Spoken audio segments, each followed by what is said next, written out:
There is a mountain in eastern Turkey known as Mount Ararat. It's a beautiful mountain, towering 17,000 feet above the Turkish frontier. It is also the mountain believed by many to hold one of mankind's greatest mysteries. For ever since man first began to write, it has been written that Mount Ararat was the landing place of Noah's Ark. The motion picture you are about to see will attempt to unravel this 5,000-year-old mystery. We'll try to determine if the story of Noah is true, and if the Ark, in fact, does rest on the slopes of Mount Ararat. In our search, we will examine the historical accuracy of the Bible. We will experience the story of Noah. We will investigate the possibilities of a worldwide flood. We will relive the many adventures of the expeditions that have scaled Mount Ararat looking for the Ark. And we will take part in a number of startling new discoveries. This may be the most incredible film you will ever see, but the facts that will be presented are true.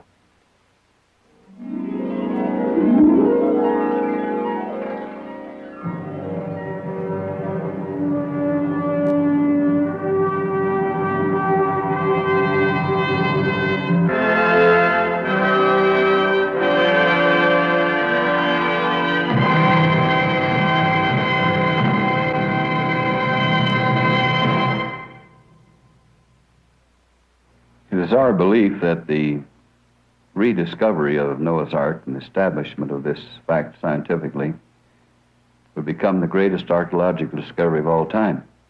The rediscovery of Noah's Ark will bring into serious doubt some of the most important assumptions of modern science. Everyone would be shocked and startled and intrigued if Noah's Ark were found on Ararat. If Noah's Ark is there, then it shows that the Bible, even to the very earliest chapters of Genesis, is not poetry or myth, but actual history.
Over 1.5 billion living people, Christians, Jews, and Muslims, know this story, Noah and the Ark.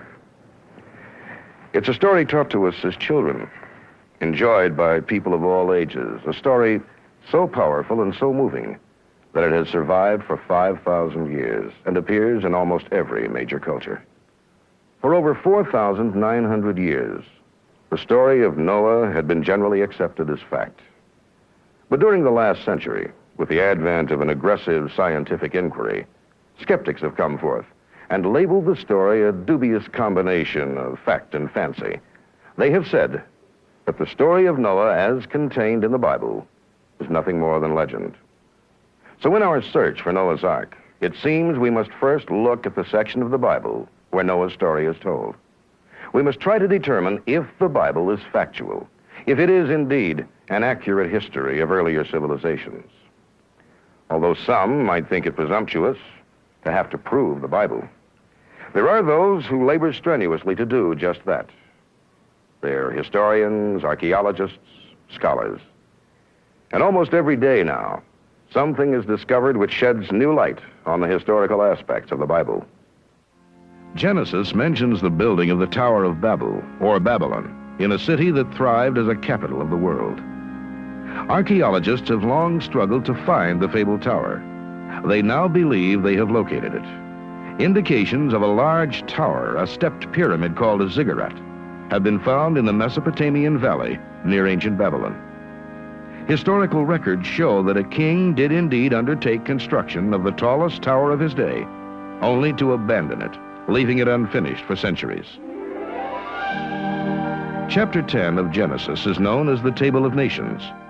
It is a description of the known world and its grandsons and great-grandsons ruled where. In so doing, it accurately reflects the geopolitical state of the world at that time. For a long time, the Bible alluded to an empire that archaeologists could find no proof of, until finally in 1906, Hugo Winkler uncovered some tablets in central Turkey, confirming the existence of the Hittite Empire. Genesis had said it existed. Science confirmed it. The bulk of Genesis concerns the story of Abraham, the patriarch of the Jews. Abraham is said to have been born about 2000 BC in the city of Ur in Samaria. Abraham passed out of Ur into Canaan. Once again, archaeologists have found proof that here too, as suggested in Genesis, there was a thriving civilization. Abraham's tomb is in Hebron. Its existence confirms anew the drama of his life, the saga, as it was told in Genesis. One of the archaeologists who has spent 25 years working in the Middle East is Dr. Philip Hammond. We asked Dr. Hammond what he could tell us about the historical accuracy of the Bible. All right, of course, archaeology doesn't aim to prove the Bible in the strictest sense. On the other hand, archaeologists from practically the beginning of Middle Eastern work have found that a great number of things that we discover archaeologically in actuality support the backgrounds of the biblical material as well. At Hebron, where we were digging some years ago, for example, we found that the site had been occupied for a very long period, and as we approached the biblical period proper, we discovered the main walls, which tied in very nicely with the biblical dating in a broad sense. A number of other sites, of course, have produced similar kinds of materials. We find at Jericho that the biblical materials tell us that the site was unoccupied for a certain period of time. It was taboo, and then reoccupied in the Iron Age, and we found that to be so at that particular point. So that very often the archaeological support for biblical stories, biblical backgrounds, is extremely strong. Yes, as archaeologists probe deeper into the shifting sands of the Middle East, new proof is supplied for the historical accuracy of the Bible. We now have proof of such cities as Megiddo and Masada, cities mentioned in the Bible, but hidden for centuries beneath the stark beauty of the Holy Land. These are ruins resonant with the echoes of our faith and our heritage. Genesis, then, is a remarkable historical document. And it is in Genesis that we find the story of Noah. So the next step in our search for Noah's Ark will be an examination of the story of Noah according to the Bible.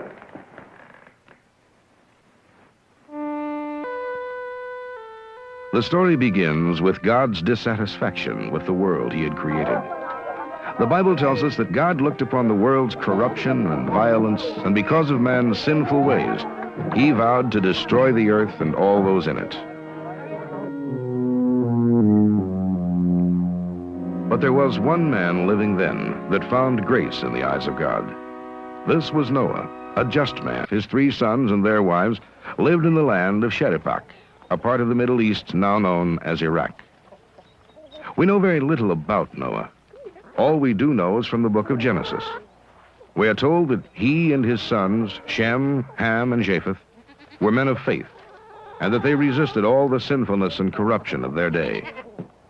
And while others indulged in wickedness, God spoke to Noah. God told Noah to build an ark of gopher wood, to prepare it as a home not only for his family, but for a male and female of every walking and flying creature on earth. Noah was told that there would be a great deluge, a flood that would engulf all living things. Only those on the ark would survive.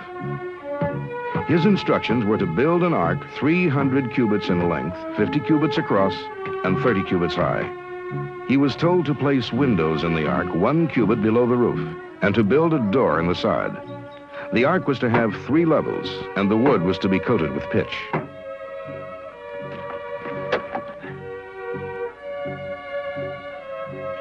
For years, Noah and his family struggled to build the ark.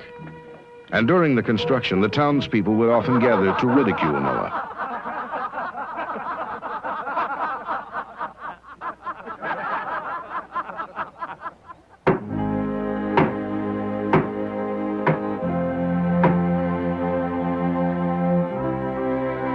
But Noah ignored the jeers of his neighbors, and finally the ark was finished.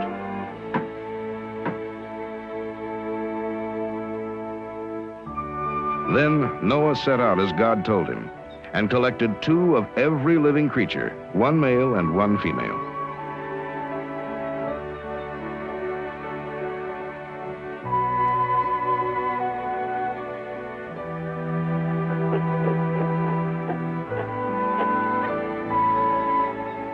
The animals came with Noah willingly. The Bible says that God communicated to the animals and told them of their impending doom. The animals knew that Noah was their friend. And as Noah continued the gathering of the animals, his family made ready for the long journey ahead. Cages were built, hay was stored, and foodstuffs were collected.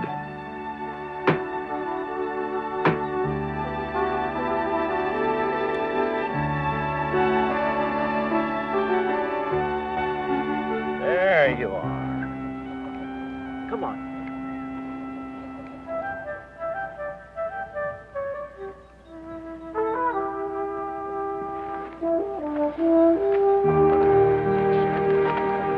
Soon the animals were gathered and the supplies were ready.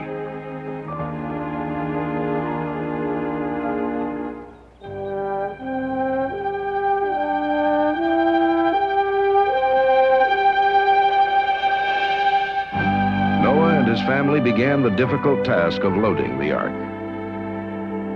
Everyone helped, or tried to.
The last of the supplies and animals loaded, Noah, his wife, his sons, and his sons' wives boarded the ark.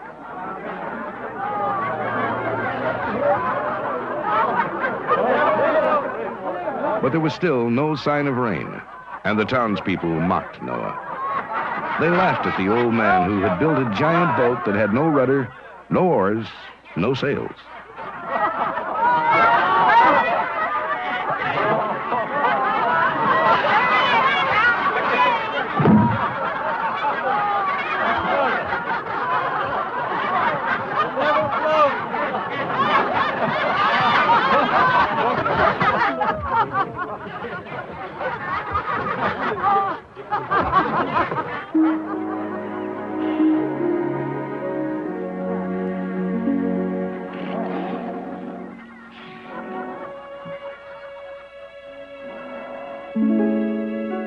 Days passed, and there was still no sign of rain. The crowd of townspeople was growing, and they began to speculate how long Noah would stay cooped up in his ark before abandoning his belief in a flood.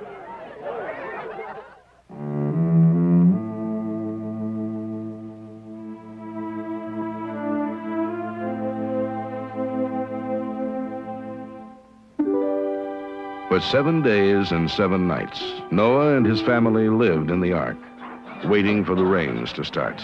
We'll have the prayer.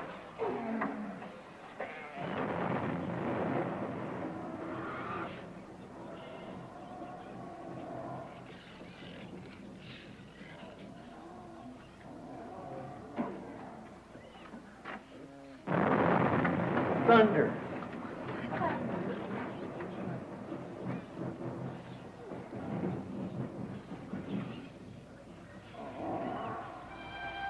The rain began. It fell gently at first, and the townspeople laughed.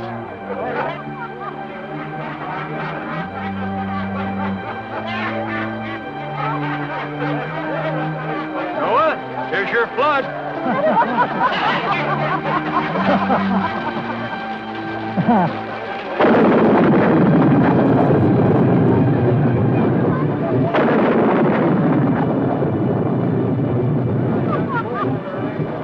But as thunder and lightning exploded in the sky and the rain began to pour from the heavens, the townspeople realized they'd never experienced that kind of storm before.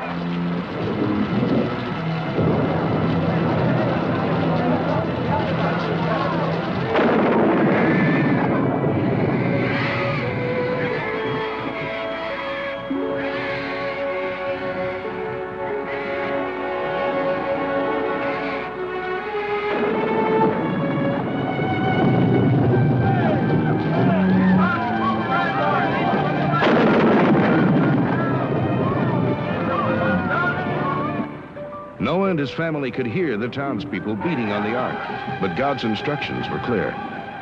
Regretfully, Noah closed the window.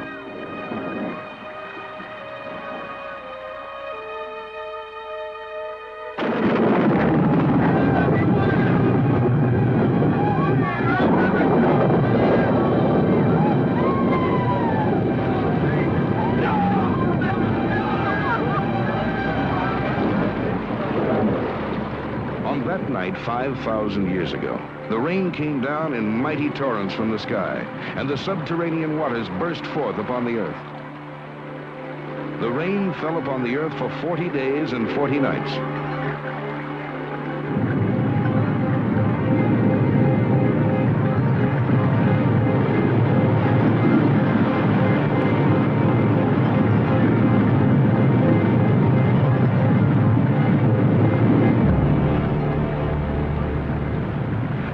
Increased until even the highest mountain peaks were under 23 feet of water.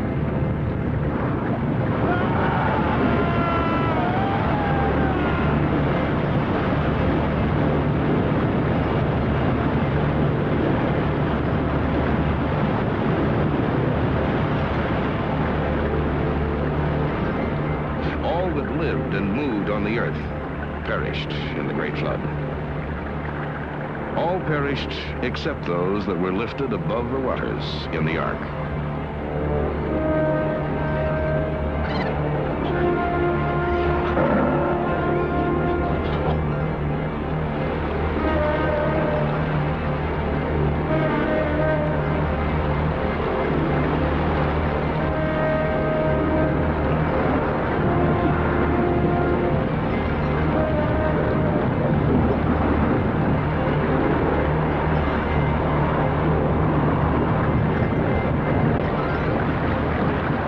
His cargo were buffeted by rain, high winds, and tossed by the waters of the deluge.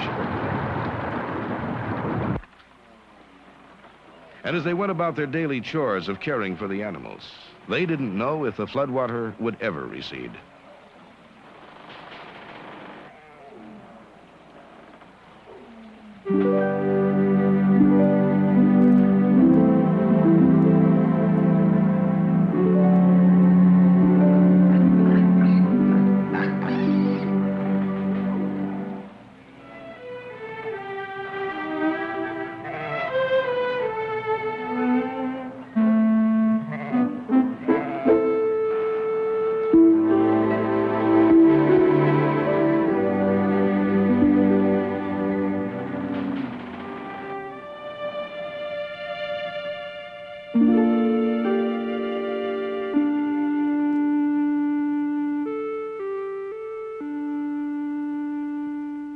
On the 40th day, the rain finally stopped, and life continued on the ark.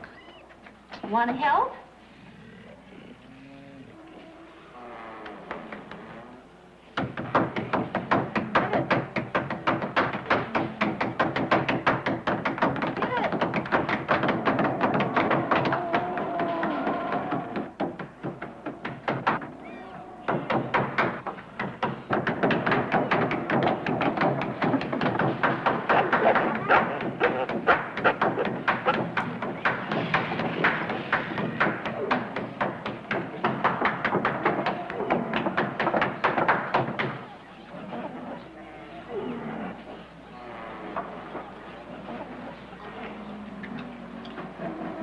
Sunlight. Mother! Father! What is it, daughter? Look. Sunlight.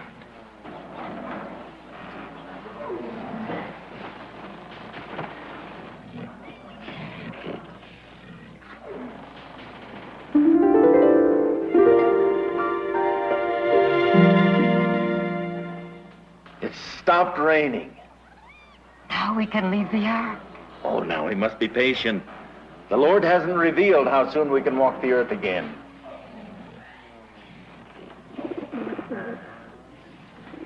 Twice, Noah sent a dove from the ark, hoping that it would find dry land and vegetation in the valleys below.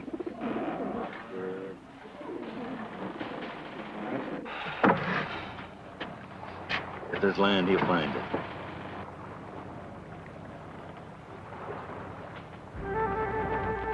The first time, the dove returned to the ark having found no place to rest.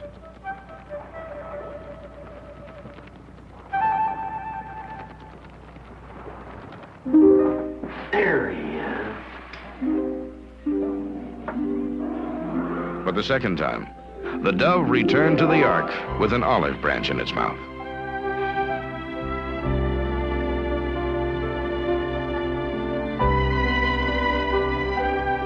Noah had been on the ark for 5 months, floating atop the flood, before it came to rest on Mount Ararat.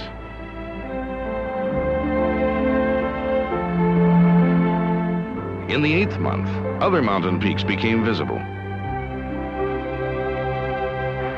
Morning, children. Father.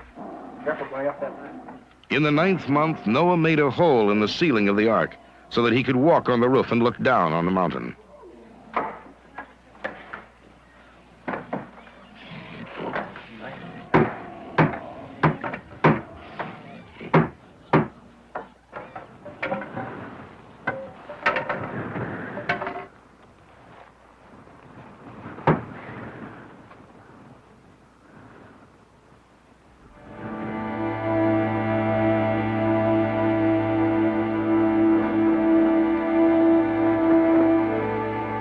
Nearly 3 more months passed before Noah felt it was safe enough to leave the ark.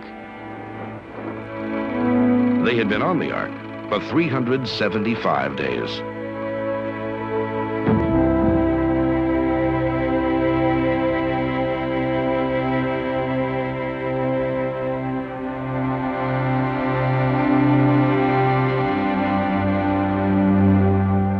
Living creatures on the ark descended the slopes of Mount Ararat to repopulate the world.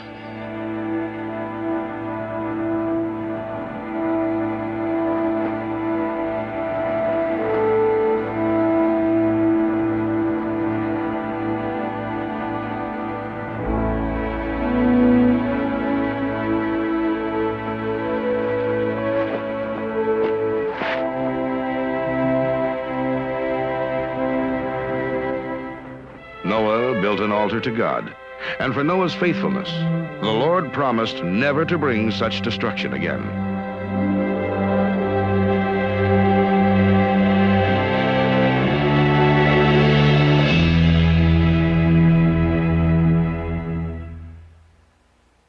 The story of Noah, according to the Bible, is it true? Could the ark have been built so that it would stay afloat for 13 months? Would it have been big enough to carry all those animals? Was the earth actually covered with water? And finally, since the wood of the ark was soaked with pitch, wouldn't there be some evidence still in existence in the area known as Ararat? Well, those are valid questions. And in the search for Noah's ark, they are the questions that must be examined. We can start here in this geology lab as we examine the evidence for the historic possibilities of a universal flood. A global flood would have had to deposit huge amounts of sedimentation throughout the world. It has been estimated that over 75% of the surface of the globe is sedimentary in nature. The United States has immense sedimentary deposits located in California, the Colorado Plateau, and the Midwest Plains. But India has the deepest known sedimentary deposits, 60,000 feet deep, Geologists have found scores of sedimentary deposits throughout the world where fossilized remains of animals and plants, oftentimes from different geographical regions, were dumped into one huge graveyard. Unusual transportation and rapid burial are usually indications of a flood. A fossil graveyard, which is today a tourist attraction in Lincoln, Wyoming, is another example of a deposit containing a variety of odd remains. Alligators, palm leaves, birds, deep-sea fish, turtles, mammals, and many types of insects. Probably one of the greatest finds indicating a universal flood are the lignite deposits in Germany, where scientists have determined that a mixture of plants, animals, and even insects from all climatic areas of the world are buried in one common mass grave. In 1929, the leading English archaeologist, Sir Leonard Woolley, confirmed that such a flood did occur in the valley of the Tigris-Euphrates, known by scientists to be the birthplace of civilization. During an excavation at Abraham's city of Ur, Woolley discovered that beneath the layers of successive civilizations, there was about 11 feet of mud. Mud without any trace of human presence. Then, beneath this layer of mud, Woolley found traces of another civilization, ruins of human dwellings, the presence of life. This discovery proves that for a time in this area, life was absent and floodwaters were present. Further proof of such a deluge is confirmed by these and other fossilized objects, all found atop the world's highest mountain, Mount Everest. Also, geologists who have climbed Mount Ararat have discovered salt clusters. Analysis of these salt clusters showed them to be from salt water, proof that the mountain was once covered with seawater. Yes, throughout the world, evidence for a flood is abundant. There seems no doubt that at one time the earth was engulfed in a great deluge. But what could have caused such a catastrophic worldwide flood? What happened to the earth 5,000 years ago that could have caused even the highest mountains to be covered with water? To find the answer, I've come here to this observatory to talk to Roger Rusk, Professor Emeritus of Physics at the University of Tennessee. In our research, we asked many scientists what could have started such a flood. A number mentioned a shift in the Earth's orbital axis. We asked about this possibility. See you again. We've been investigating the possibility of a universal deluge. And as a part of our investigations, a question has come up about a possible shift on the axis of the entire Earth. Is that within scientific possibility? Yes, George Dodwell in Australia has come up with the theory that the Earth used to be at a 90-degree angle to its path around the sun and had a dislocation of some sort that carried over to about 26 degrees and has come back to the present 23.5 in a stable position. Well, now, wouldn't a shift of that kind be a terribly violent kind of thing? What could cause it? Well, there are various things that could cause it, various agents. A big comet hitting the Earth would be one. An asteroid hitting the Earth could be one. Well, now, if indeed there were such a change, such a shift, what would be the immediate result on the surface of the Earth? Would it bring about the conditions, let's say, of a universal deluge? Would it move the oceans and generally just disrupt the entire landmass? This idea was expressed at an international meeting of petroleum geologists some years ago. The idea was expressed that a crustal adjustment like that, and if the mantle moves, the core will have to move in the opposite direction because the total spin cannot change. That would be quite slow, whereas the response of the oceans would be instantaneous, and the ocean would be sloshed out of the basins and just wash over the continents and go back down to the ocean basin on the other side. You mean an entire ocean would simply get up and wash across a landmass, just wiping out everything in its path, and then gradually seep back into the basin? Yes, that's perfectly plausible. Well, Professor, wouldn't the shift of the mantle in this manner bring about a violent volcanic action? Oh, yes, tremendous volcanic action. And this could trigger, of course, tremendous precipitation. You see, the Earth at that time, so long ago, probably had a canopy around it, just as Venus and Jupiter and Saturn now have. Perfectly normal state of affairs. Canopy? You mean of clouds? A complete covering of clouds, made up of water vapor and water droplets and ice crystals in the top, you see, such as our cirrus clouds today are ice crystals. And if we had volcanic activity stir up a lot of this dust, then you'd get the condensation, you see, of moisture around these dust particles, be nuclei, and this whole canopy could be precipitated out very, very quickly.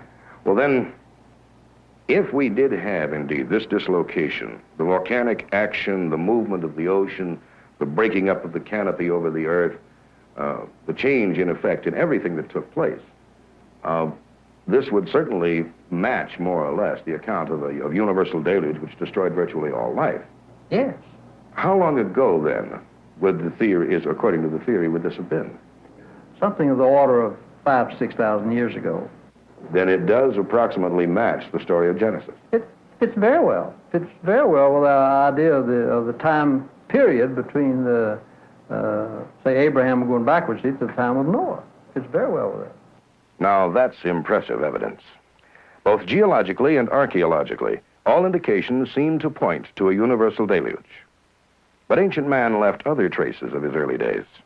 Records like the Bible and the Egyptian cuneiform tablets tell us a great deal about major events of the past. Since we've already determined that the Bible is archaeologically accurate, let's see if the historical documents of other ancient civilizations also support the theory of a great flood. There are over 200 other cultural accounts of such an event, and in each case the flood was brought about by a supreme being. A man was told to build an ark to save himself, his family, and 2 of every living creature. The ark floated and finally came to rest atop a mountain. The early Greeks believed that they were the second breed of man, that the first had perished in a great deluge. One man, Deucalion, as pure in spirit as Noah, was warned to build an ark and to save his wife and children and to prepare the ark for 2 of each of the animals. They escaped the flood and survived, according to the Greek legend, to begin a new life atop a mountain. In the late 1850s, British archaeologists led by George Smith discovered these cuneiform clay tablets when they unearthed the library of King Ashurbanipal. 3 of the tablets told a story they already knew, the story of Noah and the ark. In America, there are nearly 40 different Indian deluge accounts. The Navajo Indians believe that the Grand Canyon was a result of the Great Deluge Flood. Other Indian tribes believe that the flood was caused by the wrath of the underworld water monsters. The story goes on to explain how an Indian was saved from the flood by a raft the hero had built, and that the hero had taken animals aboard the raft with him. The raft came to rest on a mountain peak after the floodwaters receded. The Indians believed all of the various flood accounts long before being exposed to Europeans and their Christian concepts of the flood. The fact that there was a great flood and a man who survived it is recorded history.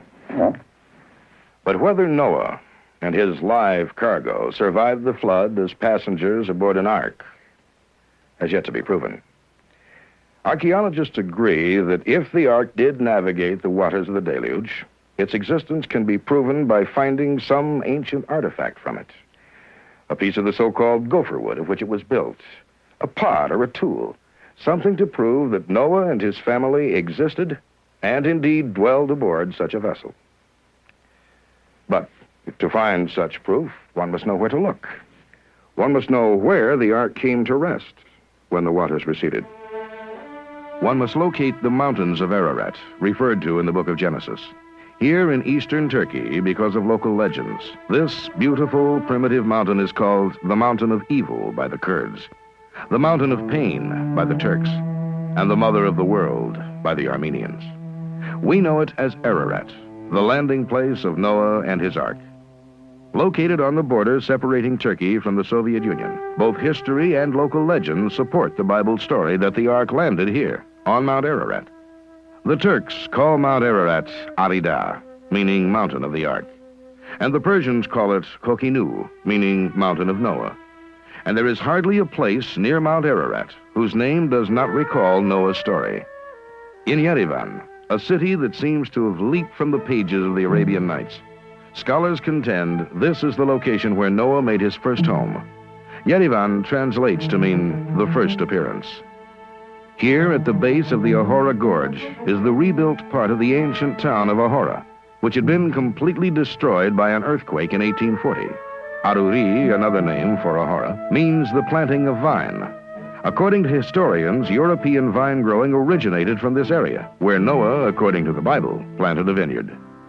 And in the towns and villages surrounding Mount Ararat, the local people, known as the Kurds, believe that Noah's Ark rests on the mountain. The Kurds also believe the mountain is evil, and they rarely ever attempt to climb it. Ararat is a volcanic mountain, nearly 17,000 feet high, with its summit permanently covered with glacial ice and snow. Seldom is the summit even visible. Misty fog like clouds not only cover the peak, but create blizzard conditions most of the year. At lower elevations, thunderstorms are prevalent. Oftentimes, the sound of thunder is not thunder at all, but a chain reaction of echoes created as the wind sends gigantic boulders crashing down the Ararat slopes. Recent accounts exist of climbers being killed by these boulders, which they could hear but not see as they stood in the misty, fog-like atmosphere. Other treacherous aspects of the mountain are the total lack of trees anywhere for shelter or campfires, the lack of water because melting snow is quickly absorbed through the porous rocks into underground streams, and at snow-covered elevations, 100-foot deep crevasses, often not noticed until tragedy strikes. The mountain is home to some of nature's most unfriendly creatures, man-attacking wolf dogs and poisonous snakes. Mount Ararat is covered with loose, porous rock, and for every 3 steps a climber takes, he usually slips back 2. Probably the most dangerous aspect of the mountain is the misfortune of climbers setting off huge snow and rock avalanches merely by talking to each other. One of the men to actually climb Mount Ararat is John Morris. We asked him to tell us about some of the hazards he encountered firsthand. One of the most difficult things is in the area of weather. Mount Ararat is the only glacial-covered mountain in the entire region, so any of the evaporation that evaporates from the floor of the mountain does condense up on the mountain at about 2 or 3 o'clock every day. Usually in the morning, if there's no weather front in the area, the mountain is just crystal clear. It's a beautiful sight. But then along about 10 o'clock, the haze sets in, and before long, at 2 or 3 o'clock, almost every day, there's a storm up on Mount Ararat, and usually this is a thunderstorm with thunder and lightning. In fact, probably the worst thing that happened to us up on the mountain, one time 3 of us were climbing at about 14,000 feet up on the mountain, and got caught in one of these blizzards that turned into an electrical storm, and before that was over, the 3 of us that were climbing that day were actually struck by lightning. I realize most people, when they get struck by lightning, they don't do a whole lot of talking about it afterwards. In fact, for a while there, I didn't think we were going to be doing any talking about it. 2 of us, myself and one other man, were totally paralyzed from the waist down for hours, just lying there in the snow. The 3rd man had amnesia, in shock, just walking around, bumping into rocks. Really, he didn't know who he was or where he was. He really didn't know you couldn't walk right through a rock. He didn't know anything. Well, I make no apology for the fact that I'm a Christian. I do believe in God, and I am convinced that God reached down that day and worked a miracle to allow us to recuperate from our injuries and continue the search for the Ark. Yet, in spite of the hazards of the mountain and the superstitions of the local people, history is full of men who have climbed Mount Ararat and seen the Ark.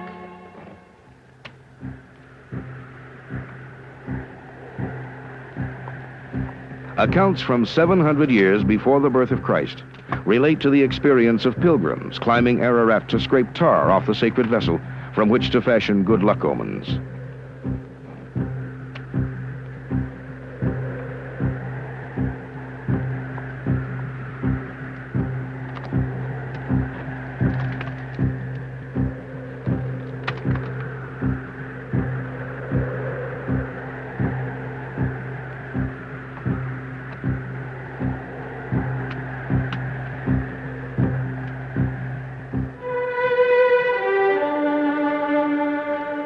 But the mountain often proved too hazardous for these ancient pilgrimages.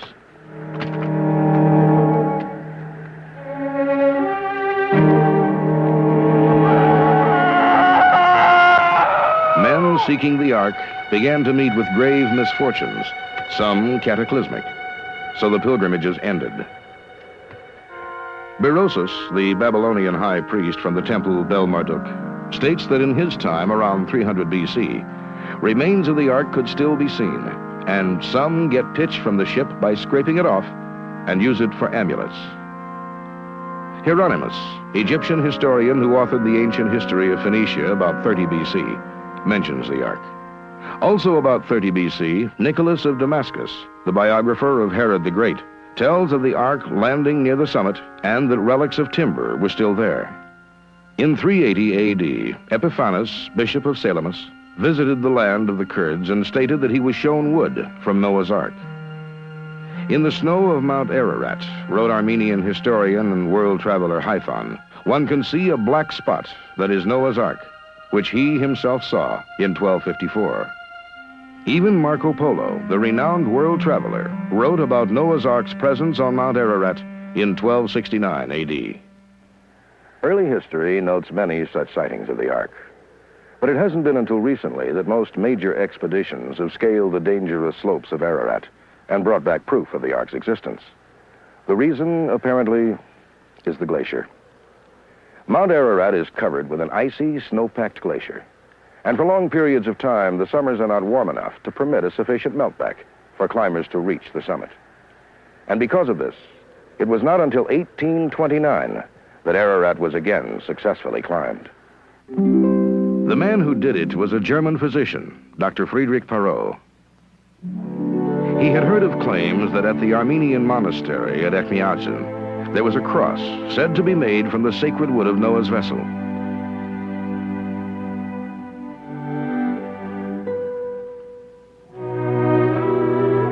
Parrot described the cross as being of a reddish-brown color, measuring about 12 inches by 9, and about an inch thick. After seeing the cross, he journeyed up Ararat to the 7,000-foot level. There he visited the St. Jacob Monastery. It was said that here were ancient Noahian relics and manuscripts.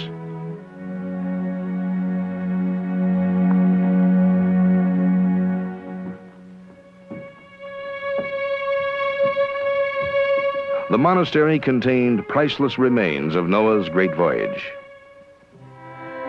Once he had finished in Ahura, Parrot continued on and successfully reached the summit of the hazardous Mount Ararat, but never sighted the Ark. Then, just 11 years later, in 1840, there was a massive earthquake.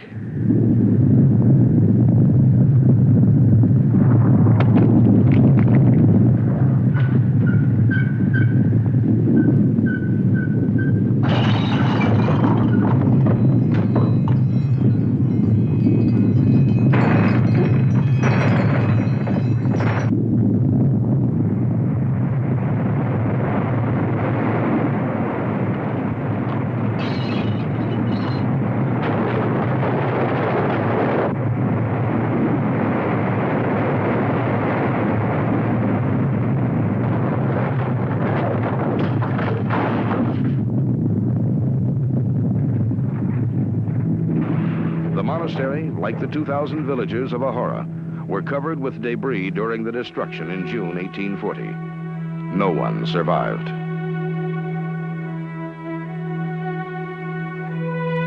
Immediately after the earthquake, which caused death and destruction to all villages surrounding Ararat, Turkish authorities sent several teams of workers up the mountain to build protective barriers against avalanches.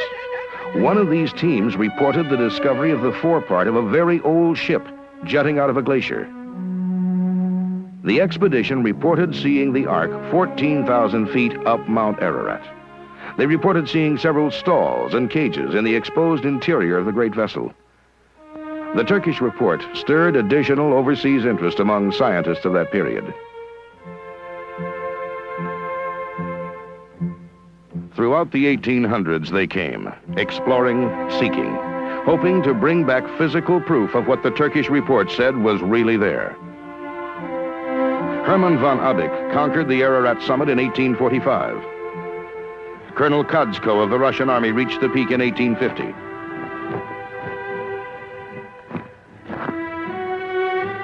And Englishman Major Robert Stewart made it in 1845. All of them encountering the freezing temperatures and suffering the effects of strenuous labor at high altitudes, battling blizzards and avalanches in the high, thin air. All of them encountered the superstitions of the local mountain people, the Kurds. Sometimes renegades among the Kurds preyed on the mountain parties, pillaging their camp, even murdering an occasional climber. Put us up! A strange and mysterious tale next emerged out of Ararat. A tale only pieced together some 70 years later. I asked Pastor Harold Williams of Shreveport, Louisiana, to fill in the details of this extraordinary drama. Pastor, when and where and how did you meet Haji Yeram? It was the year 1915. I found old Haji Yeram in a pool of blood in his bed. Being in medical work, I took care of him until he recovered and then took him to our home at Pacific Union College, where we cared for him and he lived with us for several months. Near the close of that time, he told me the story of 3 atheists who came wanting to find Noah's Ark, but they pretended to be Christians. Well, they told such a nice story and seemed so sincere that finally they were believed, and they hired Haji Yeram's father as guide and Haji as assistant. So they took them up to the Ark. When they got inside the Ark, these 3 atheists revealed their true identity. They had claimed to be earnest Christians. Instead of that, they were atheists, hoping to prove there was no Ark up there. Well, they were so enraged that they took their hand axes first and started chopping, but they couldn't cut that wood. It was nearly as hard as rock. Then they started to kill these 2 men, their guides. Then the younger one of the 3 said, "Stop. How will we ever find our way back again?" So they cut themselves and exchanged blood and took a blood oath that if any one of the 3 ever revealed the truth, the other 2 would kill them. Then they told their guides that if they ever told anything about what had happened, that they would kill them, that they would keep tabs on them the rest of their days. I understand, sir, that sometime later there was an Englishman who said that he'd been one of the people there. Yes. That was when we were living in Brockton, Massachusetts, and I was teaching in the high schools. One morning, Mrs. Williams brought me a newspaper, and as I looked at it, I caught a little note down at the bottom of the page, and here it told about an Englishman who, on his deathbed, said he had to clear his conscience. And here he told the same story that Haji had told me several years before. At that time, had you published Haji Yeram's story? No, I had not. Then there was no way the Englishman could have learned it. Absolutely no way.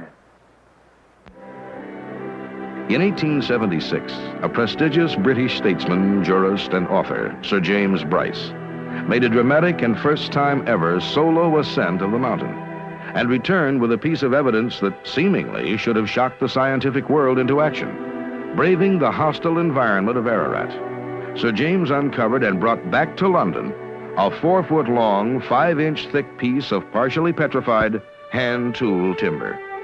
He found the wood at 14,000 feet, where no trees had ever grown. And although newspaper headlines hailed the event, scientists scoffed at it. His discovery came when the theory of evolution was gaining in popularity, and most scientists of the time just chose not to believe him. Similar treatment was accorded a report issued by a Turkish commission in 1883. The commission, investigating avalanches on Mount Ararat, reported that they had seen Noah's Ark. Their report stated that they came upon a gigantic structure of very dark wood protruding from a glacier. It was in a good state of preservation. The Turkish government, irked by the disparaging treatment accorded this report by the world's newspapers and scientific leaders, did not follow up the discovery with another expedition.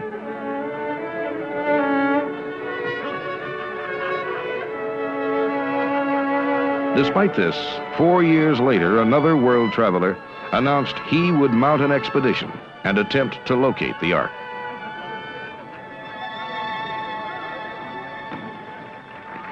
Thank you, thank you. His name was Prince John Joseph Nuri, the magnetic and astonishing Archbishop of Babylon. He began his ascent of the sacred mountain in 1887.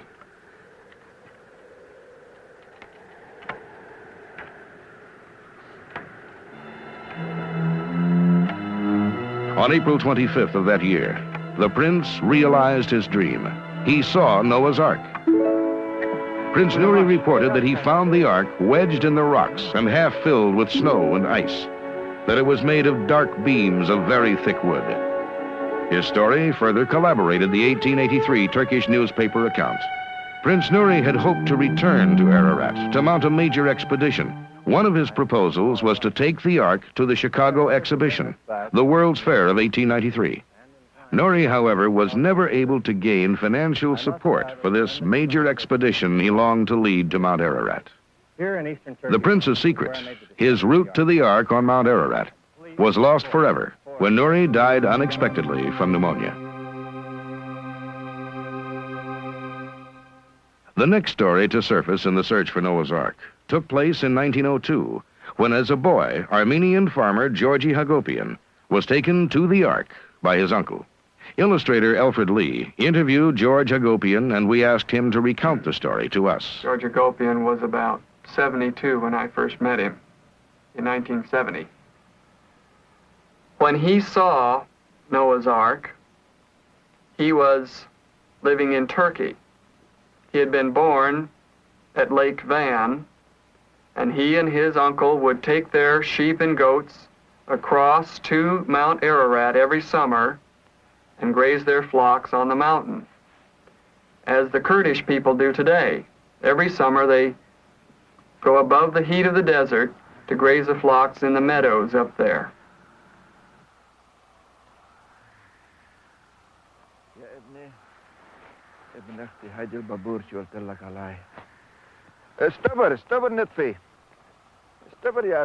When they got to the Ark, George's uncle dropped his pack, and together they began to haul stones to the side of the ship.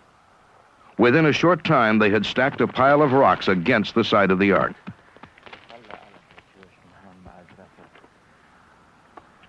Grabbing Georgie by the arm, his uncle said, "You are going on top of the Holy Ark."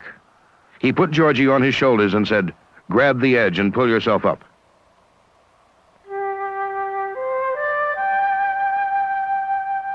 Georgie stood up straight on the roof and looked all over the ship. It was long. The height was almost 40 feet. There was a big black hole in the roof. He peeked into the blackness of the hole but saw nothing.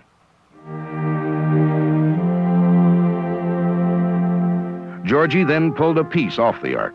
It was made of wood. The grain was visible. He didn't see any nails. It seemed the whole ship was petrified wood.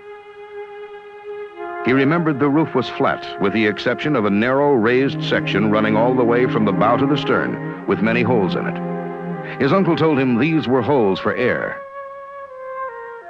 Georgie told him he was afraid, so his uncle let him come down.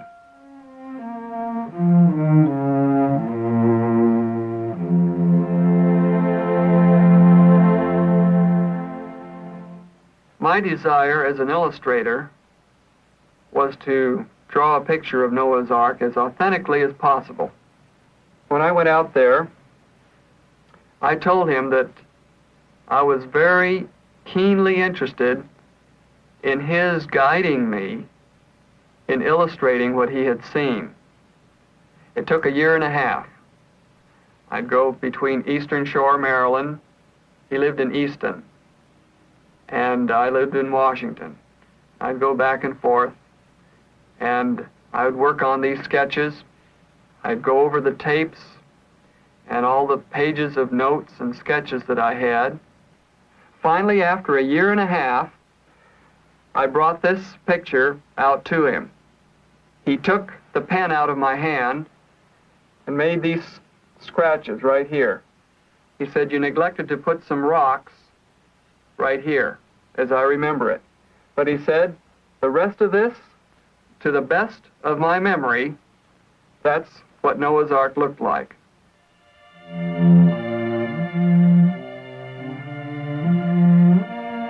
This drawing by Lee was inspired by George's description and measurements of the Ark. It is perhaps a definitive portrait of the vessel God asked Noah to build. The next reported sighting of the Ark was in 1916, when two Russian aviators saw the remains of the Ark while flying over Mount Ararat.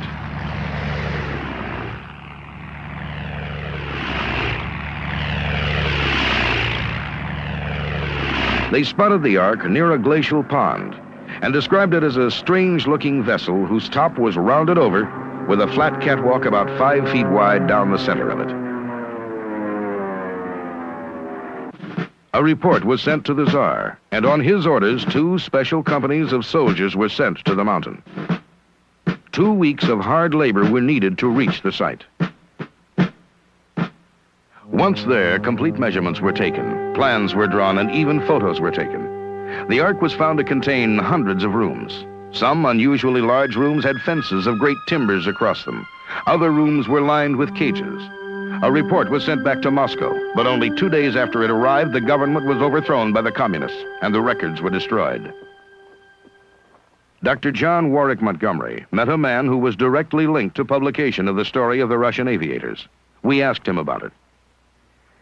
The Russian expedition is one of the most interesting stories connected with the survival of the Ark. And what we know about this, the solid information, is dependent very largely on the gentleman whose picture you see here. This is the late Colonel Alexander Kur. He was a colonel in the White Russian Army. This man had contact with soldiers who were in the squad that went up Ararat and verified the existence of a boat, the boat that had been seen by an aviator. Colonel Kur mentions in a sworn statement that he knew a Lieutenant Ruzhansky, whose brother, a sergeant who had archaeological training, was actually a member of that squad. Colonel Kur also was responsible for the first publication of this information. I had contact with Colonel Kur myself a year or so before his death in Menlo Park, California. He was a most distinguished and pleasant gentleman, and I was quite certain that he was sure of his information, that he had not imagined this in any sense of the word.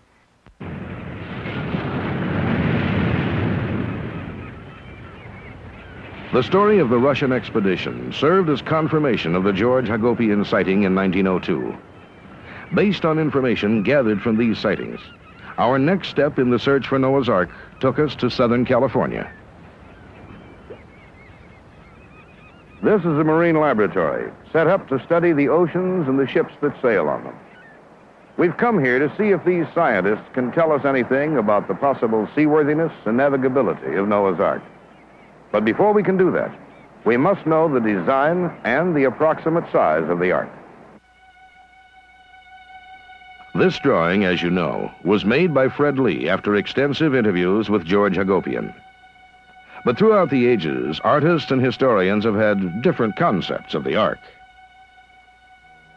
Prismatic rhomboids, pregnant sampans, or simple great-hulled vessels. However they conceived the Ark, they knew the Ark must be large enough to hold 2 of all the animals of the world and be stable enough to sustain the violent seas of the Great Flood.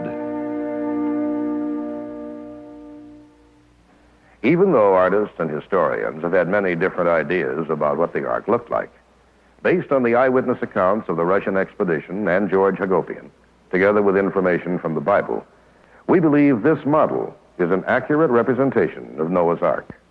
Now, as to size, God's instructions to Noah were to build the Ark 300 by 50 by 30 cubits. A cubit in ancient days was a measurement of the distance from a man's elbow to his fingertips, anywhere from 18 to 22 inches. Using the smaller measurement, 18 inches, we can estimate that the Ark Noah built would have been 450 feet long, 75 feet wide, and 45 feet high. It resembled a long rectangular box, a rectangular box larger than 20 college basketball courts. It was the largest wooden ship ever built by a man in any age. Shipbuilders have discovered that the Ark's length to breadth equals a ratio of 6 to 1, meaning it would be a slow-moving vessel, but one of the most stable vessels ever built. So stable, in fact, that the U.S. battleship Oregon, built around the turn of the century, was designed with the exact same ratio. The Ark design ratio also means greater capacity, greater safety in operation, and always calls for a smaller crew. Dr. Henry Morris, a former professor of hydraulic engineering, has done a great deal of work in connection with the Ark of Noah. We spoke with him in his office. Dr. Morris, we've been studying the design of the Ark with an eye to its seaworthiness and its stability. And the question is very simply, would it have been a stable craft? Just as far as we can calculate it would, in terms of the forces, the hydrodynamic forces involved, that this would be very stable. In fact, you can show that the balance between the buoyant force and the gravitational force and the wave force and so on would be such that the Ark would right itself if it were tilted anywhere up to 90 degrees, anywhere from 0 to 90 degrees, in other words. The righting effect would be such that it would just come right back up again. It'd be practically impossible to capsize. Using the information given to us by Dr. Morris, we took our model of the Ark and placed it in the test tank at the Marine Laboratory.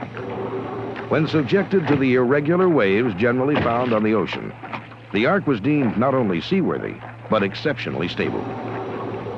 Then the test tank duplicated waves equivalent to 200-foot tidal waves, waves far larger than the Ark would have experienced during the flood. Again, the Ark was not only seaworthy, but extraordinarily stable. Like the giant ships of today, the Ark's low center of gravity gave it a tremendous stability. The deeper it sank into the water because of its heavy cargo, the more stable it became. It had no rudder, no sails, no oars. Remember, the Ark wasn't meant to go anyplace. It was simply meant to float, and float it did. Some 900 miles to Mount Ararat in 150 days, according to scholars who suspect that it was built that far away, on the banks of the Tigris River. The Ark had 3 decks. Ark scholars believe the top deck was occupied by Noah and his family and foodstuffs. The second deck was divided into rows of stalls and tiers of cages to keep the animals separated. The third, or bottom deck, was used for ballast and for the storage of wastes. What was the capacity of the Ark? One expert puts it this way. It could have carried more than 569 railroad freight cars, or up to 30,000 animals and birds, with lots of room left over for Noah. Probably nothing about the Noah's Ark account has caused so much curiosity as the animals themselves. How was it possible to gather representatives of every type? How many different kinds were aboard? What was the total number of animals on the Ark? And how did they care for the animals? For the answers, we can turn again to scientists and Bible scholars.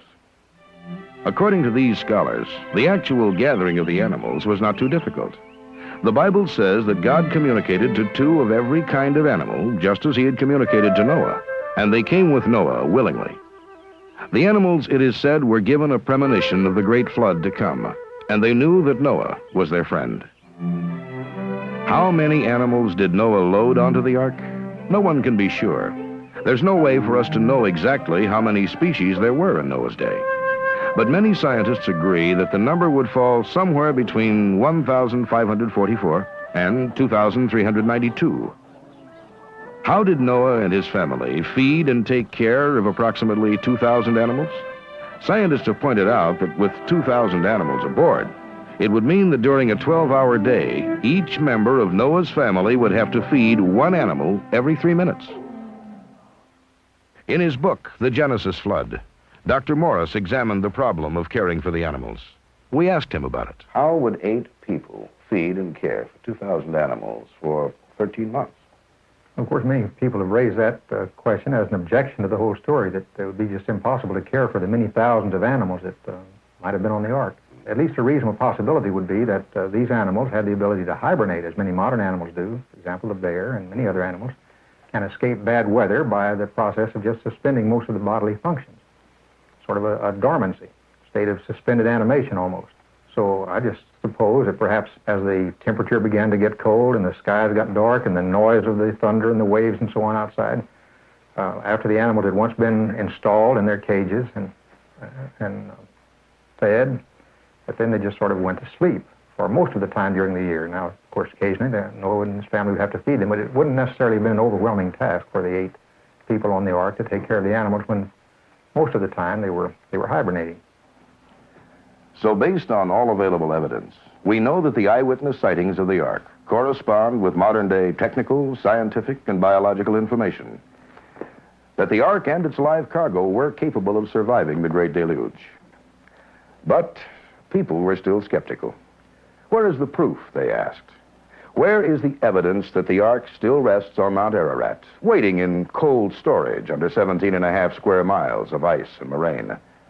They wanted physical proof that the Ark existed. They wanted a piece of the so-called gopher wood for examination. So the expeditions continued. This photograph of an Armenian monk was taken in 1933 by Los Angeles radio station KFI reporter Carveth Wells. He was sent to the Armenian monastery at Echmiadz in Turkey to verify whether Dr. Perot had actually seen a cross made from the Ark's wood in 1829. What he saw was a cross, reddish in color, 12 inches long. It was the only known relic from Noah's Ark in existence at that time. In 1938, world-famous newspaperman and chronicler of the bizarre, Robert Ripley, joined the search for artifacts from Noah's Ark. Ripley, writer of the popular Believe It or Not series, with a readership of 80 million in 38 countries, had gained an impeccable reputation over 30 years for never having been proved wrong. In his worldwide expeditions to 198 countries, Ripley traveled to Borsippa in Iraq and found the famous Tower of Babel. While in Iran, Ripley noted that 1/4 of the area of Iran is a barren desert, which is cracked into odd-shaped polygons. He went on to explain that these cracks were caused when the waters of the Great Flood dried up. In Damascus, Ripley found what natives believed to be the tomb of Noah. The sick would often visit the tomb, hoping for miraculous cures.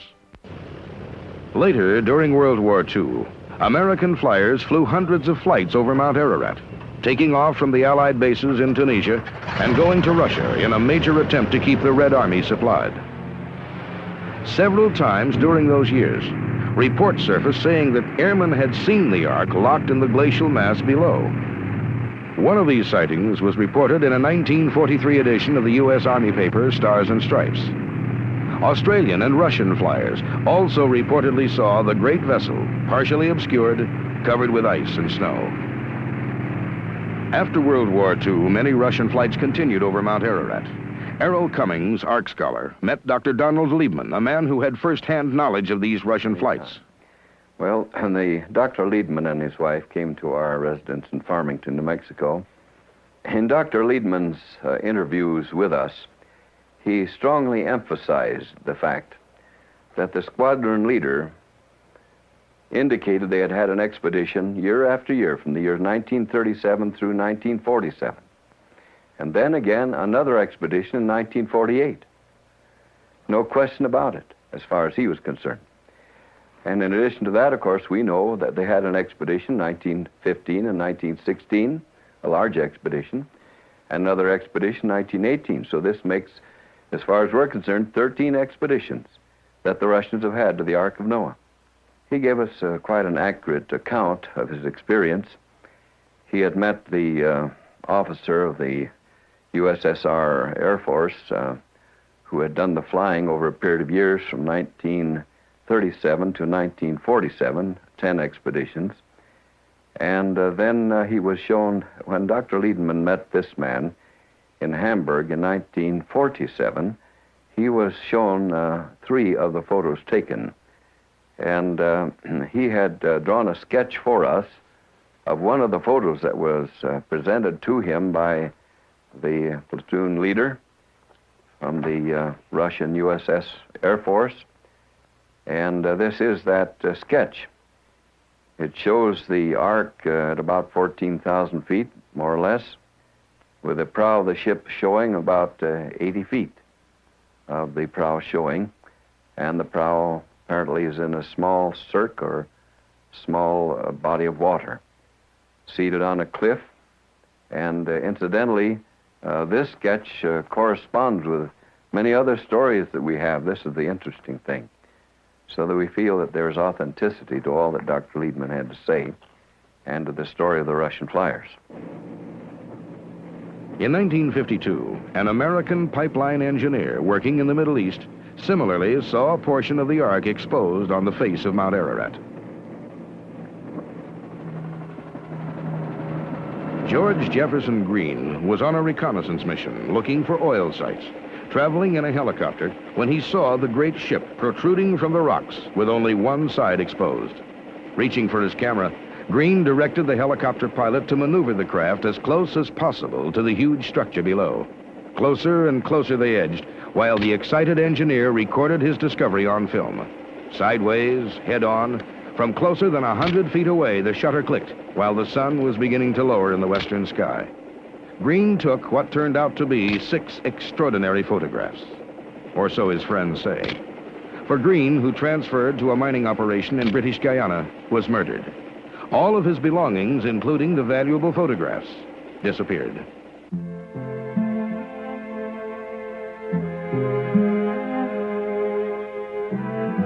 Then, in July 1955, French demolition engineer Fernand Navarra, traveling with only his 11-year-old son Raphael, climbed Mount Ararat. The film you are seeing is actual footage of the expedition taken by Navarra and his son.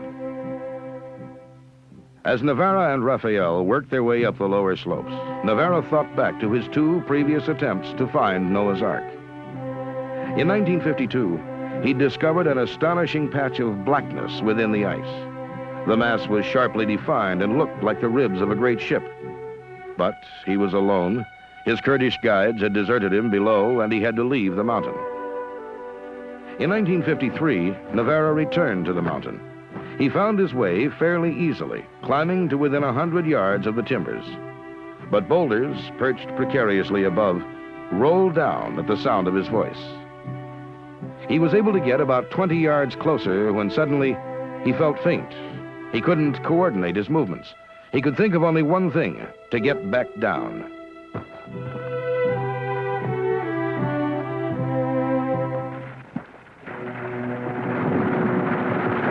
But the 2 previous failures were behind him. And as Navarra once more challenged the blizzards, the lack of oxygen, and the freezing cold of Mount Ararat, only one thought kept running through his mind: to find humanity's greatest secret. Raphael saw the Ark first, in a crevasse.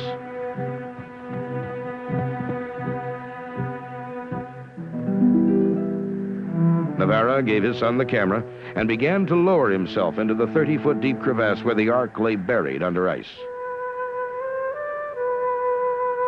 The crevasse in the ice opened into a gently sloping terrace, where Navarra caught a glimpse of dark, tangled forms. It must be the Ark, he thought.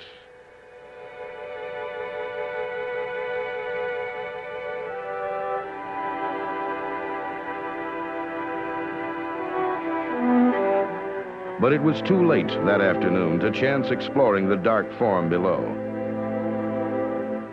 And they were forced to spend the freezing cold night in an ice cave, while a blizzard dumped 13 inches of snow on the crevasse.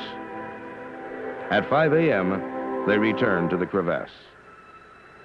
After lowering himself in the crevasse and using a pickaxe to dig through the ice, Navarra realized his dream.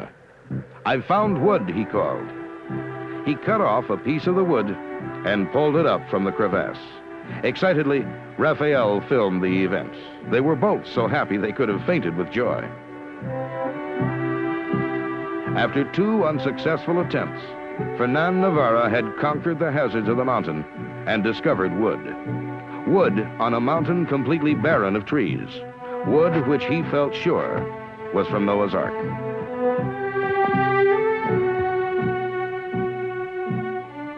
Later that day, Navarra had to cut the wood into pieces to bring it back, because the weight of it across his knapsack was liable to make him lose his balance on their descent.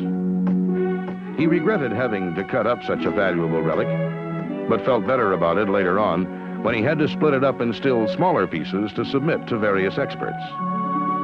What Navarra had taken from the glacial vise of Mount Ararat at an elevation of about 14,000 feet was a 5-foot, hand-hewn and squared piece of timber. Yes, he had found wood, but was it a piece of the Ark? Ark scholars generally agree that the Great Flood occurred about 5,000 years ago. So if Navarra could test the wood's age and determine that it was in fact 5,000 years old, then he could be sure it was from the Ark. To test the wood, Navarra visited special laboratories in both the United States and Europe. One of the many experiments performed was to date the wood by means of carbon-14 testing. But after a number of carbon-14 tests had been performed, the dates obtained varied from 1,300 to 1,700 years, far short of the 5,000 years which had been so eagerly expected. Carbon-14 is an extremely popular testing procedure. However, its accuracy has come under some criticism recently. Dr. Melvin A. Cook, former professor of metallurgy at the University of Utah and a 1968 Nitro Nobel gold medal winner, explains. As far as this particular wood is concerned, I believe that one would have considerable difficulty in dating it. First, the sample has undergone a lot of different environment, like the mountain is a volcanic mountain. It's been in glacial terrain and subject to ion exchange. It's partially fossilized, which means that it's changing its composition. We know that whenever a sample of this nature is involved in conditions like that, it shows anomalous dating. For instance, mollusk in water, salt water, living mollusk can show dates 3,000 years old, as though it had been dead 3,000 years. Bristlecold pine, subject to environments similar to this in which this wood has been taken, always dates by the radiocarbon method less than it really is. Just contamination of the sample would make it impossible really to date that by the radiocarbon method. If we can't rely on the accuracy of carbon-14 to test the ark relic, what kind of test can be used to accurately determine the age of Navarro's sample? Navarro was certainly faced with a problem. He not only needed to know the age of the wood, but other information, such as its geographic origin. Navarro selected a group of prestigious scientific institutions to determine what test should be performed. The group consisted of the National Museum of Natural History in Paris, the National Center of Scientific Research in Madrid, the Center of Forestry Research and Analysis in France, the Department of Prehistoric Studies at the University of Bordeaux, and the world-famous Cairo Museum. The scientists chose 4 testing methods which could be easily cross-referenced, methods which had already been used to date such ancient wooden artifacts as King Tut's coffin, Egyptian canoes, and ancient wooden tools. The tests selected were the degree of lignite or coal formation, cell modification, gain in wood density, and the degree of fossilization. What did these impressive scientific centers learn about Fernand Navarro's sample? Well, the gain in wood density and degree of fossilization tests showed the sample to be around 5,000 years old. The other 2 tests produced an age of 4,484 years plus. In other words, the 4 tests agree. The wood is as old as the ark itself. To find out more, we spoke to Richard Bliss, ad hoc professor for the University of Wisconsin system. I have in my hand a very unique piece of wood brought down from the mountains of Ararat by Ferdinand Navarro in his search for the ark. And it comes from a quercus oak tree that was probably 5 feet in diameter and 150 feet high. The interesting thing about this oak is that this is precisely the kind of tree that we would expect growing in the Mesopotamian valley where Noah built his ark. I have here several pieces of wood. This is a piece of yellow pine, which is a fairly soft wood, and this is our white oak or quercus. I want to point some things out. First of all, you can see quite distinctively that the annual rings, the light-colored and the dark-colored rings, tell us something about the growing season. But notice this here, the tight structure of the cell structure of this piece of wood. There's something very interesting about this because the vessels in this wood are almost plugged with a fiber called Tyros fiber that makes this virtually waterproof. This is precisely the kind of thing that Noah would have had to use to build his ark. It is interesting to note that this piece of wood and this piece of wood are identical. And this is the wood that Ferdinand Navarro brought down from the mountains of Ararat. What do all these tests prove? Well, that the sample is old enough to fit the biblical flood account. That the wood grew exclusively in the area where Noah is believed to have built the ark. And that it was definitely a piece of wood hewn and waterproofed by a man. Now, this is where Fernand Navarro discovered his wood, at slightly under 14,000 feet up the northwest side of Mount Ararat. Although most Ark scholars agreed Navarro had found wood from the Ark in 1955, disagreement arose about the location of the Ark. Based on earlier eyewitness accounts, many people continued to believe that the Ark rested here, above the 15,000-foot level. So Ark scholars theorized that perhaps the Ark had been damaged in an earthquake, broken in two, with the main part of the Ark continuing to rest here at 15,000 feet, and the broken remains found by Navarro scattered here. But they had to be sure. So the search for Noah's Ark continued. During the late 50s and early 60s, the famous American spy plane, the U-2, was making its worldwide reconnaissance missions for military intelligence. Many of the flights passed over Mount Ararat on their way to Russia, and a number of U-2 pilots reported seeing what looked like a ship locked in the ice below. In 1960, this photograph was taken at Mount Ararat by a NATO survey team. It startled many scientists, for it looked incredibly like a ship. Measurements were taken, maps were drawn, and an expedition set out to find the object. On June 6, 1960, they reached the site, but there was no Ark. The disappointed men left the mountain. The mysterious ship photograph had been a false lead. Then, in 1969, Fernand Navarro decided to climb the mountain again. The famous French explorer who'd startled the world in 1955 by finding wood agreed to join the Scientific Exploration and Archaeological Research Team, known as SEARCH.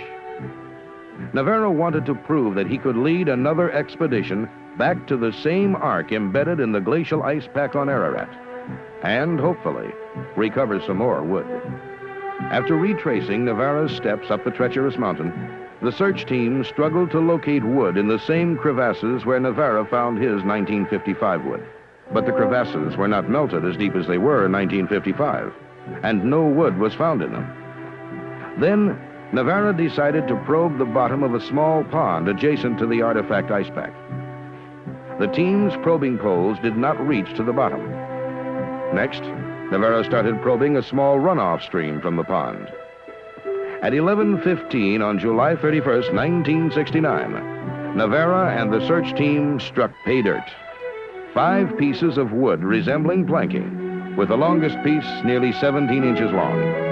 This new additional find confirmed Navarro's discovery, and for many scientists proved conclusively that Noah had indeed stepped forth onto dry land here on Mount Ararat. The 1969 expedition supplied new evidence to support the broken Ark theory. After finding the wood by the pond, scientists determined that a part of the Ark was caught in a moving ice floe and was continually moving within the glacier. So if the Ark was here, on the northwest side of the mountain, and if, during the earthquake and volcanic eruption of 1840, it was broken in half, then approximately half of the Ark slid down about 2,000 feet to another ledge, leaving wood planks strewn in its path. The other half, probably the front, remained intact, wedged in the rocks above. This explains why, at times, the Ark appears to be protruding from the ice intact. And this explains how Fernand Navarro was able to find wood from the Ark here. Since the 1969 search expedition, much more evidence has been found to support this theory.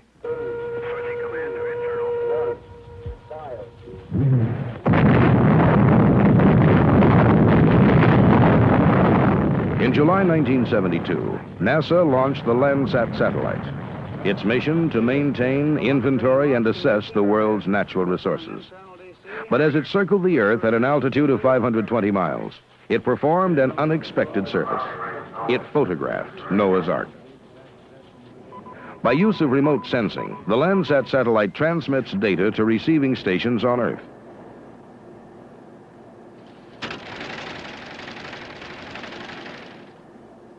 The information is stored on videotape, then electronically transferred to film negatives from which photographs can be made. We traveled to Sioux Falls, South Dakota, and visited the Eros Data Center, the government facility for handling and storing these photographs. This is the main reproduction center here at Eros. As you can see by the way I'm dressed, conditions within this center must be very carefully controlled as to temperature, humidity, but most particularly dust. They have to be, in order to maintain the integrity and the incredible accuracy of the Landsat imagery. In a few minutes, this machine will produce for us what appears to be a picture, but what is actually built-up imagery of the data sent by the Landsat satellite. With it, we can use our own eyes to try to determine what it is that rests near the top of Mount Ararat. This photograph of New York was taken by the Landsat satellite. But Eros also stores photographs taken from the Skylab Orbital Laboratory and U-2 flights. All three are used by scientists to help us better control the use of our natural resources. This is the Landsat satellite photograph of Mount Ararat. It's remarkably detailed, considering it was taken from an altitude of 520 miles. Unfortunately, visual evaluation alone could never tell for sure whether the Ark is on the mountain. The examination of photographs is not the only means of evaluating the information we've received from Landsat satellite. There is also the technique of computerized electronic analysis, as practiced here in this laboratory. Dr. Waltz, nice to see you, sir. How are you? Now, what do we have here? We have an image from the Landsat satellite. This particular image has the Turkish border. This is the whole Turkish frontier area? Right. This is an overview of the entire scene. Now, would it be possible to get this enlarged so that we could get a closer view of Mount Ararat itself? Yes, we'll magnify this particular area right there. Dale, would you go ahead and punch in the commands?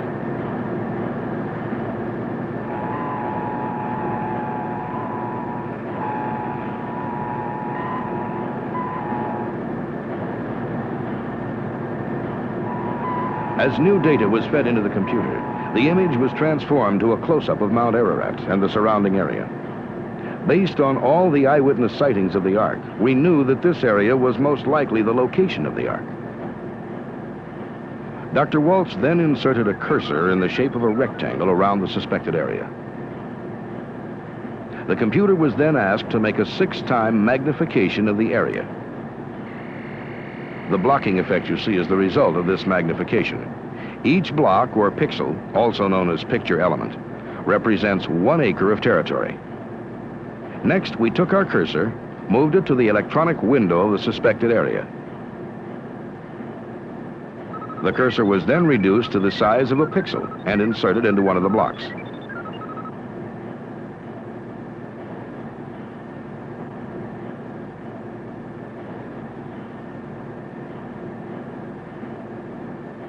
Then, we asked the computer to tell us which pixels have the same spectral data or reflective light patterns as the block now containing the cursor. Those that are the same would turn green. The first picture element tested showed a common reflective pattern, meaning it was similar in most respects to the surrounding area.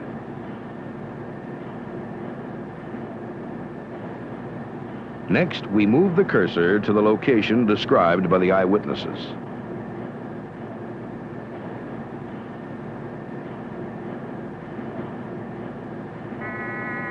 When the computer was activated, it was the only spot of the mountain to turn green. Now, Doctor, what does this actually tell us? This is the only pixel or picture element that has that specific reflectivity in this general vicinity. Then we know from the electronic data analysis that this is the only thing on the entire mountain of Ararat or any of the surrounding territory which has this particular reflective pattern in all 4 bands of the spectrum. It most likely is. Let me, in effect, put you on the hook, Doctor. Is it possible that that is Noah's Ark? Well, I could not discount that possibility. Yes, the satellite data confirms the possible location of the Ark, but it doesn't prove conclusively that the Ark is there. If we had no further data than the Landsat imagery, we might never be positive. But we do have further data. We have actual photographs. This picture was released in 1974 by Ark scholar Errol Cummings. It shows what looks like the broken part of a ship resting in the bottom of a crevasse. If the broken ark theory is valid, then this would be the broken half which slipped down the mountain during the 1840 earthquake. But what about the forepart of the ship? Does it truly rest on a ledge about 2,000 feet higher? The answer came in late September of 1974, when an expedition from the Holy Ground Mission in Frankston, Texas, scaled Mount Ararat. Shooting across the Ahora Gorge with a 35mm Minolta camera, they took this picture. It shows what looks like the forepart of a great vessel. The prow can be seen sticking out of the rocks, 2,000 feet above the location of the Errol Cummings photo. When studied under photographic enlargement, the outline of the ship is not only clear, but planking can actually be seen. The planking of Noah's Ark. Yes, it was here, 5,000 years ago on this mountain in eastern Turkey, that Noah, his wife, his 3 sons and their wives landed and unloaded their cargo of animals from an ark that had provided them with safe passage during the Great Flood. The evidence is overwhelming. We have the biblical accounts, historical accounts, the local accounts of the villages around Ararat, the eyewitness sightings, the discoveries of wood by Fernand Navarra, and the scientific tests. We have seen how the scientific community has carefully examined every aspect of the Ark account. The conclusion is that the greatest story in the Bible, Noah and the Ark, is impeccably true. The Ark is here all right, on this mountain. We could send teams of archaeologists up there right now and attempt a major excavation. But that day must wait. The Turkish government has banned all travel and expeditions to this great mountain. Ararat separates Turkey from Russia, and the political implications of foreigners being on the mountain might easily cause a serious international incident. It's sad when you think about it. The politics of nations now stand in the way of the legacy of man. The Ark must remain here, buried beneath a blanket of ice and snow, until the world is at peace. But that day will come. For there is more to this than just the story of a great wooden ship. It is the story of Noah, a man of foresight, a man with the ability to build a great ark and survive the deluge, a man of faith, perhaps more than you or I, who could ignore the ridicule of others and finish a long and difficult task, a man who had the strength to rebuild and begin life anew. This is the lesson of Noah and the Ark. It's a lesson which has been taught throughout the ages. It is the simple lesson of peace. For Noah is our link to the past and our hope for the future.